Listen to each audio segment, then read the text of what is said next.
Assalamualaikum anak ibu semua. Jumpa kembali di pembelajaran daring Pendidikan Agama Islam dan Budi Pekerti kelas 8 semester genap di SMP Negeri 31 Medan dengan judul materi mengkonsumsi makanan dan minuman yang halal dan menjauhi yang haram. Sebelum belajar jangan lupa berdoa ya. Adapun tujuan pembelajaran kita pada hari ini adalah agar siswa mampu menjelaskan ataupun menyebutkan makanan dan minuman yang halal dan haram, manfaat mengkonsumsi makanan halal dan akibat buruk dari makanan dan minuman yang haram. Anak ibu, setiap makan dan minum yang kita masukkan ke dalam perut harus dipertimbangkan dari sisi-sisi halal, thayyib, dan berkah. Mengapa demikian? Karena setiap makanan dan minuman tidak hanya berdampak bagi tubuh kita, akan tetapi mempunyai dampak sampai pada pertanggungjawaban kita kelak di akhirat nanti. Allah menghalalkan semua makanan dan minuman yang mengandung maslahat dan manfaat bagi manusia. Sebaliknya, Allah mengharamkan semua makanan dan minuman yang menimbulkan mudarat atau keburukan bagi manusia. Hal ini bertujuan untuk menjaga kesucian dan kebaikan hati, akal, ruh, dan jasad manusia. Anak ibu, makanan dapat dibedakan menjadi dua, yaitu makanan halal dan makanan haram.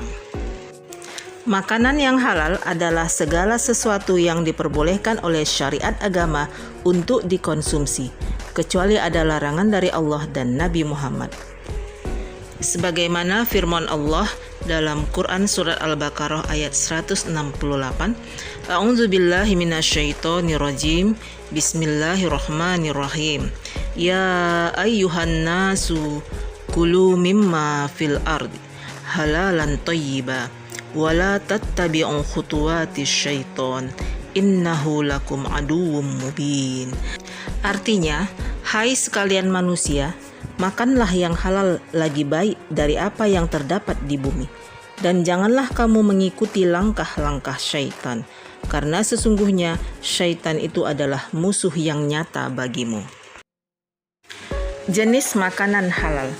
Makanan dikatakan halal paling tidak harus memenuhi 3 kriteria, yaitu halal zatnya, halal cara memperolehnya, dan halal cara pengolahannya.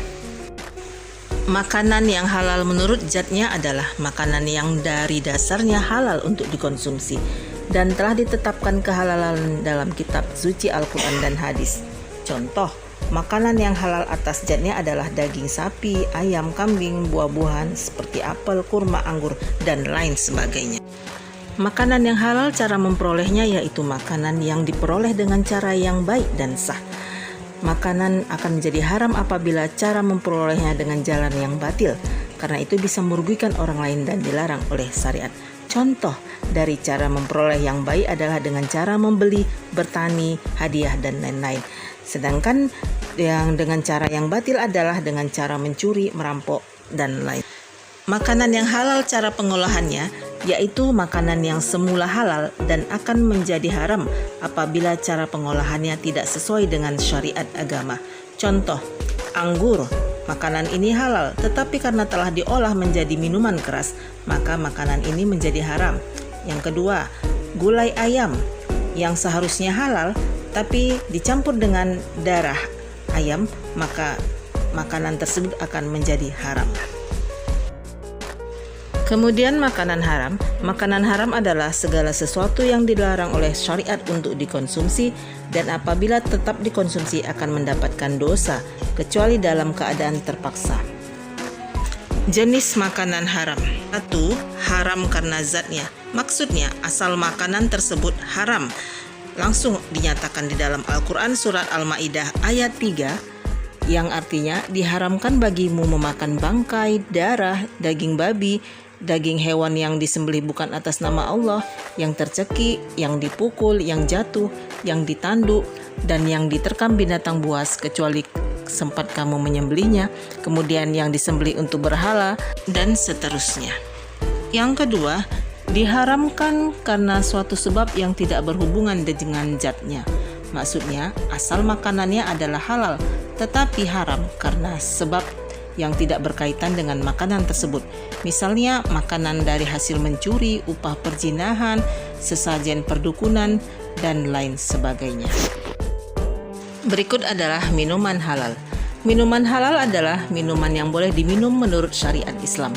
Adapun minuman halal garis besarnya dapat dibagi menjadi 4 bagian. Pertama, semua jenis air atau cairan yang tidak membahayakan bagi kehidupan manusia, baik membahayakan dari segi jasmani, akal, jiwa maupun akidah.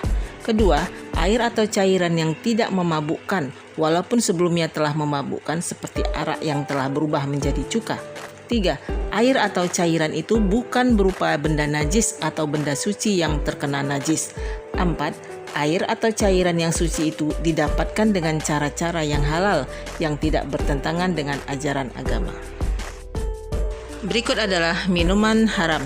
Prinsipnya, segala minuman apa saja halal untuk diminum selama tidak ada ayat Al-Quran dan hadis yang mengharamkannya. Ada beberapa kriteria minuman yang haram. 1. Berupa hewani, yang haramnya suatu minuman dari hewan, seperti darah sapi, darah binatang yang halal ataupun haram, darah ular, anjing, dan lain-lain. 2. Berupa nabati atau tumbuhan, seperti tuak dari buah aren, candu, morfin, dan lain-lain. 3. Berasal dari perut bumi, haram diminum, seperti solar, bensin, spiritus, dan lain-lain. Anak ibu, seseorang yang membiasakan diri mengkonsumsi makanan dan minuman yang halal akan memperoleh manfaat sebagai berikut. 1. Mendapat ridho Allah karena telah menaati perintahnya dalam memilih jenis makanan dan minuman yang halal. 2. Memiliki akhlakul karimah karena setiap makanan dan minuman yang dikonsumsi akan berubah menjadi tenaga yang digunakan untuk beraktivitas dan beribadah. 3. Terjaga kesehatannya karena setiap makanan dan minuman yang dikonsumsi bergizi dan baik bagi kesehatan badan.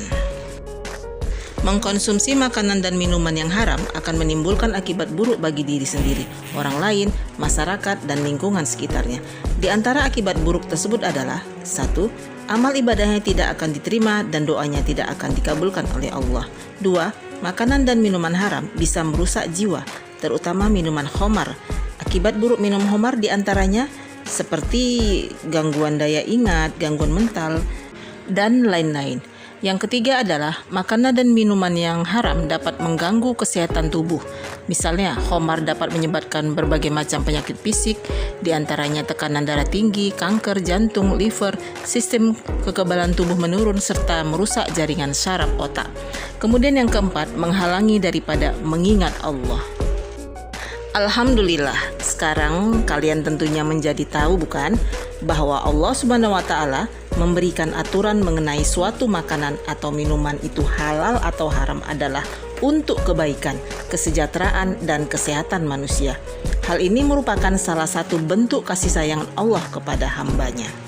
Demikianlah pembelajaran kita pada hari ini. Ibu ucapkan terima kasih.